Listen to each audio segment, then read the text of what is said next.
Hampshire's spin twins make the difference at Taunton as Somerset collapse on day 3.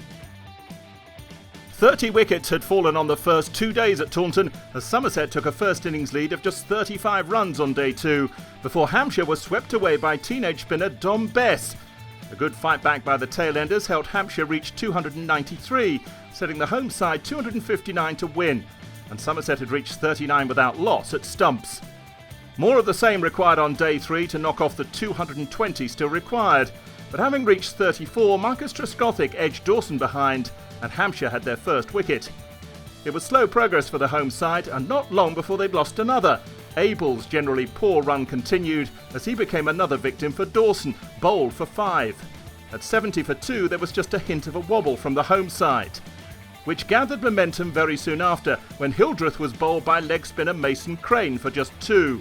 Another Somerset collapse seemed to be on the cards. They needed someone to stay with Dean Elgar, and Stephen Davis managed it as the in-form opener reached his 50.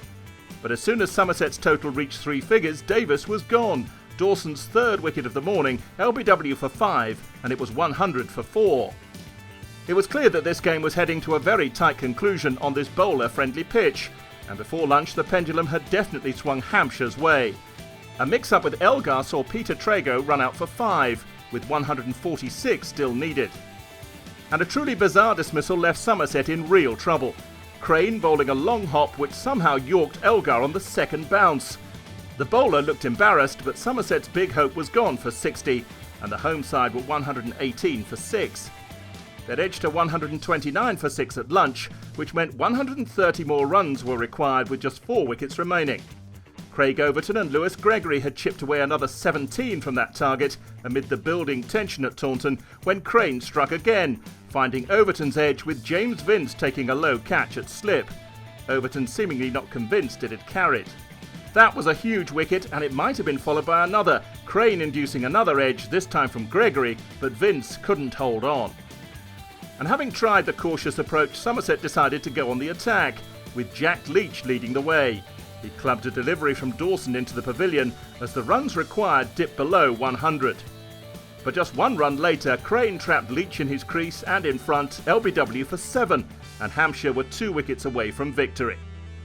Gregory seemed to represent Somerset's only hope, and he'd reached 25 when he became Dawson's 4th wicket of the innings, LBW, and the end was 9. Dawson had bowled unchanged all day, and he was now looking for his 5-fer. But instead it was Mason Crane who achieved that landmark, as Jamie Overton gave him the charge and missed, leaving McManus with an easy stumping. Somerset all out for 168, a really poor batting effort from the home side to lose by 90 runs. In a match dominated by the bowlers and especially the spinners, Crane with 5 for 40 and Dawson with 4 for 66 eased Hampshire to their 2nd county championship win of the season. Hampshire take 19 points from the game to go top of Division 1, albeit temporarily. Just 3 points for Somerset, who are anchored at the bottom. Hampshire host Warwickshire next, starting on Friday, while Somerset visit the champions Middlesex.